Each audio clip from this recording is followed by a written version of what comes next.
Welcome back, AJ McKee, the program. Get ready to do battle. Bellator 152. This is Bellator's first competition in Torino, Italy. What's the guy's name you're competing? Danilo Belluardo? Did I say that right? I have no clue. Nice.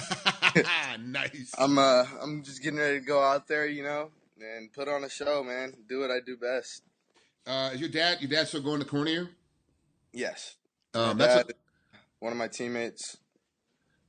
That's a long ass flight to be hanging out with your dad. Thank you. You have no idea. Gonna spill. Watch out. I spilled mine. Sorry, I'm drinking coffee trying to wake up. Yeah, for those of you who don't know, it's about 1 o'clock in the afternoon right now, the time of this interview, but he works a nightclub at night. Antonio is one of the fighters that actually has to do stuff to maintain his bills. Even though he's 3-0, he's still not making enough to survive on that. He worked at a nightclub till 4 a.m, got up, does his interview, and then goes and runs the Hollywood Hills. And that's pretty much his weekend, every weekend. This is what he does. Yeah. So you look a little sleepy for a reason, because you is sleepy. Yeah. How does that work with your training? Like, I know you get up and run the hills, but it's still sleep patterns are a big factor in training camps. I don't know. I think it's just being young, I'm like immune to it, and my body's used to it. I don't work Sundays. When it's fight time, I only work Friday, Saturdays. I go in from 10 o'clock to 2 o'clock. Okay. Get here about 2:30 and then just knock out. So okay. It's not too bad. Okay, yeah. I thought you worked till 4, so I was like, man, that's really late trying to get up and get moving. So it's not too bad. Sometimes you do have to work till 4? Yeah. Like if there's a certain venue going on, we have someone performing, they'll have me stay if they need me. Okay. What's the pay like? It's not that bad. 16 an hour plus tips. So that's not bad. Are you working the door, or what are you doing security wise? Yeah, they put me on a door down on Hollywood Boulevard, so I just get to kick it down there all night. You get to look at all the tranny hookers and all the Johns out there. Yeah, you have no idea. It's awesome. That's awesome. Let me in the club. Nope, sorry, wrong kind of club. Go on. So, what is it? 21 and over to get in the club? Saturdays is 18 and over. Friday nights is 21 and over. So. And you're able to work on a 21 overnight even though you're only 20? Yeah. Wow. Okay. I didn't know that. I thought you had to be 21 on a 21 and over to work. So, okay. Well, I'm 21 and what's today? I'll be 21 Thursday. So that don't mean nothing. If you go try to buy liquor today, they're gonna say on this date, and this is not your birthday yet. You got to go away. So, being close to 21 is not 21. It's how the rules work. But I didn't realize that in California you could actually be under 21 and work club security. So. Well, let's talk about your opponent. Do you know anything about him? He's 5-0. You're 3-0. I mean, it seems like on paper it's a good matchup. Have you seen tape on this guy? Yeah, I've watched a couple of videos. He starts off strong, and after about the first round, he gets kind of slow. He throws a lot of power punches and the takedowns, and that's about it. After the first round, I'm gonna go out there first round, take it at medium pace. He'll be tired after that. Right. Second round, I'm going to just turn it up and go at my normal pace, 100 miles an hour. Yeah, he obviously he's been fighting out of he's from Milan, Italy, and it's really tough to get any kind of footage. You have to really search for it, for one. But then also, too, the quality of opponents that he's matched up against don't match your quality of opponents. So, for me, this fight pretty much goes the way you just explained it. It's going to be picking the pace and kind of keeping it a little bit high in the first round, and by the second round, just open up because now he's exhausted and beat the crap out of him. That's pretty much how this thing's going to go. Are you going to finish this one by TKO or by submission? I'm always looking for that knockout. So I'm shooting for another knockout. I've got 2 knockouts and 1 submission. So I'm trying to get as many knockouts as possible. It's going to be his first time cutting the 45s too. So he's a 55 pounder and he's coming to 45. So I know he's going to be cutting a lot of weight, and that's going to be a big factor for him, Yeah, that's a huge factor, that first time coming down. What about your dad? I mean, he's traveling with you. He's your coach. He's your manager. I mean, like, he's super involved. I talked to him a couple of days ago before this interview, and he, like, the pride that he has for you is just oozing out of his pores. Like, he's just like, oh my gosh, he's doing so good. He works. He takes care of himself. He stays out of trouble. Like, he's super proud of you. But doesn't that put a lot of pressure on you as well? Like you feel like you can't step even a half a step out of line because he's going to be right on top of you, and then the disappointment he has? Not really, you know. He'll let me slip up. He just kind of lets me do things on my own and lets me see it for myself, you know.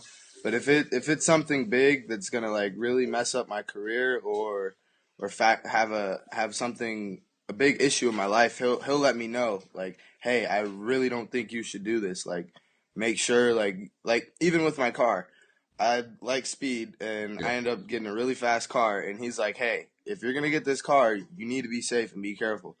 And I'm like, all right, cool. So, like, we make deals. When I got the car, I was like, if I get a speeding ticket or I get pulled over, I'll sell the car. Oh, okay. What kind of car do you have? I got a 1988 CRX with a B18 turbo. What the hell is wrong with you? You're gonna end up like John Jones. You're gonna get pulled over for modified pipes and tinted windows and speeding too fast in the carpool lane. Maybe. No, you should be all right. You should be all right. It's interesting. So obviously your dad is one of your role models. We was talking about John Jones, who used to be a role model for a lot of up and coming fighters, but it's kind of faded due to his legal problems. Who are your other role models within the athletic world? Not necessarily in MMA, but any sport that you kind of look up to and like, yeah, I kind of want to be like him as I get older. Because you're super young. You're only 20. I mean, you got a lot of... I'd say Stephen Curry, man. That dude is awesome. I've been following him since he was playing under Kobe's curtain, and I've just always watched him. I'm like, man, everybody's riding Kobe, and I'm like, you know, see this little dude over here carrying this team. You know, he has nobody, and he's still putting up 30, 40 points a game. Yeah. So just him, his lifestyle, the way he is with his wife, his kids, you know, he's God-fearing, man. He's just awesome, dude. That's just one of my role models. Yeah, he actually, he looks really good. I mean, I always don't hang out with the man. I don't see him at his darkest hours, but he seems like, at least media-wise and social media-wise, he seems to be very upstanding and actually a really good role model for guys to look at. Who are some of the guys that were role models, but as you got to know him more, got to see more about him, kind of fell out for you? Well, even the guys that were role models, they kind of slacked and messed up, you know, they're still my role models, you know, because they're setting a standard. They're showing me things, what to do and what not to do at the same time. So, like, John Jones, he's still one of my role models, you know. Okay. He's a great fighter. He's amazing.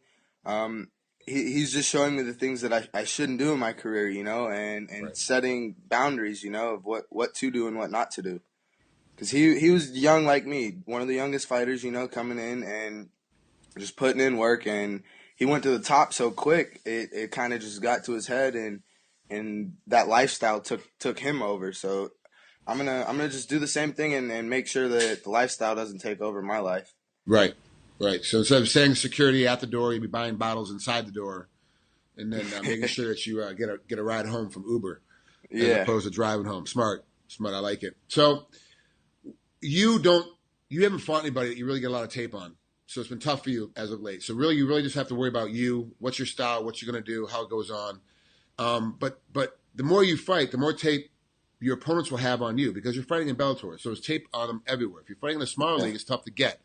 So your opponent for this fight has seen all three of your fights. He's watched all three of your fights. He knows what you're going to do to him. You're kind of at a disadvantage because you don't really get that much to see on him. Yeah. Do you feel like that actually helps or hurts you? Because some fighters I got to know as much as I can about him. Other fighters I just got to worry about me. Which way are you? I always feel like I just got to worry about me. You know, I don't really worry about what any of my opponents are gonna do. It's more of what I'm gonna do. You know, they say the best defense is offense. So if I'm on offense the whole time, you know, he can't do anything. He's gonna be defending, and that doesn't leave him any opportunities to capitalize off of. Right. So I'm gonna just go in there at my pace and do what I do. I like it. Junior, thanks so much for coming on here. I appreciate it. Have a great trip going over to Italy. It's a great country. Every time I've gone over, they've loved Americans, so you should have fun. It should be a blast. If you haven't already, you should try and extend your ticket by a couple of days just so you can see stuff, because I know before the fight, it's tough to get out and do things. I am. I'm not coming back till the 20th, so I'll get about 4 or 5 days out there. Yeah, good. Dad staying with you the whole time? Yeah. Wow, that's even better, because you get some serious out of the country in a new atmosphere, kind of get to hang out with Pops. So it's not too bad. Yeah. Plus, too, if you run out of money, just hit him up for his credit card. Always. See?